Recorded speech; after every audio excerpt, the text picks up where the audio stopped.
তেরো নদী পার হয়ে বান্ধবীর বাসায় গিয়েছিলাম ইফতারের দাওয়াতে। আর যাওয়ার সময় নিয়ে গিয়েছিলাম বান্ধবীর জন্য সবজি বাজার থেকে শুরু করে মাছ, মাংস, মুরগি, আর একটা অদ্ভুত ডেঞ্জারাস জিনিসের সাথে দেখা হয়ে যায়। আসসালামু আলাইকুম এভরিওয়ান। আজকে সকাল সকাল আমার বান্ধবী হঠাৎই কল দিয়ে বলল যে তাদের বাসায় যেন ইফতারের দাওয়াতে যায়, আর সেই জন্য সবকিছু গুছিয়ে নিয়েছি। আর এগুলো ছিল আজকের আমার পার্সেল। আর আমার বড় ব্যাগটাতে করে কিছু জিনিসপত্র নিয়ে নিয়েছি আয়ানের জন্য। এই তো মা ছেলে মিলে রেডি হয়ে বের হয়ে গিয়েছি। হাতের এটা হচ্ছে পার্সেল, এটা আজকে পাঠাবো। একজনের পার্সেল ছিল এটা। এই পার্সেলটা বিদেশ থেকে এক ভাইয়া অর্ডার করেছিল, চন্দনাইশের পার্সেল ছিল এটা।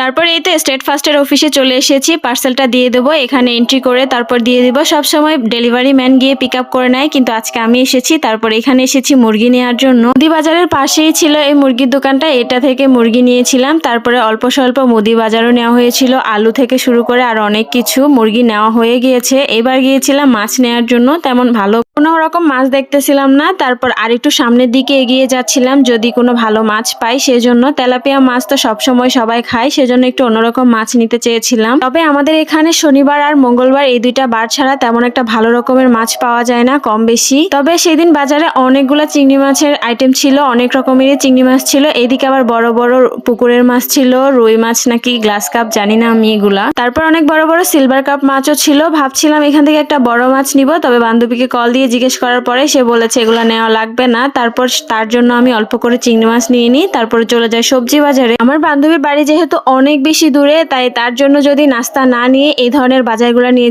যাওয়া যায় তাহলে কিন্তু অনেক বেশি সুবিধা হয়। আর আমি এখান থেকে আবার পেঁয়াজু, জিলিপি, বেগুনি এগুলো নিয়ে নিয়েছিলাম। তারপর আবার চলে যায় আমার বান্ধবীর মেয়ের জন্য কিছু নাস্তা নেওয়ার জন্য। এখানে দেখতেছিলাম যে পছন্দ মতো কি পাওয়া যায়, পরে বেবিদের জন্য যা নেওয়া লাগে, লাচ্ছি, এই ধরনের কেক টেক এইসব কিছুই নিয়েছিলাম। এখন যেহেতু সিজন চেঞ্জ হচ্ছে, তাই ঠান্ডা কোনো জিনিস না খাওয়ানোটাই ভালো হবে, সেজন্য আমি এই ধরনের জিনিসগুলো নিয়েছি। তারপরে তো আমরা রিক্সায় উঠে গিয়েছি। রিক্সায় ভাড়া আমাদের ছিল প্রায় 110 টাকার মতো, যদিও বা তেমন একটা দূরে না। তবে ওদের বাড়ি পর্যন্ত যেতে রাস্তাটা একটু ভাঙা হওয়ার কারণে আমাদের থেকে গাড়ি ভাড়াটা একটু বেশি নেয়, মাত্র 6-7 কিলোমিটারই হবে। 30-35 মিনিটের মধ্যে চলে যাওয়া যায় আমার বান্ধবীর বাড়িতে। তবে ওর বাড়িতে যেতে আরো অনেকটা হাঁটা লাগে, মানে হচ্ছে গাড়িতে চড়া লাগে 30-35 মিনিটের মতো। আমার বাপের বাড়িতে যাওয়ার রোডটা দিয়ে যেতে হয় আমার বান্ধবীর বাসায়, তবে আমার বাপের বাড়ি ফেলে তারপরে ওদের ওইদিকে যেতে হয়। ওদের এদিকটা আরো বেশি দূরে। আর এই গাছগুলো আমার এত পরিমাণে ভালো লাগে। তারপর এই তো প্রায় চলে এসেছি আমার বান্ধবীর এলাকাতে।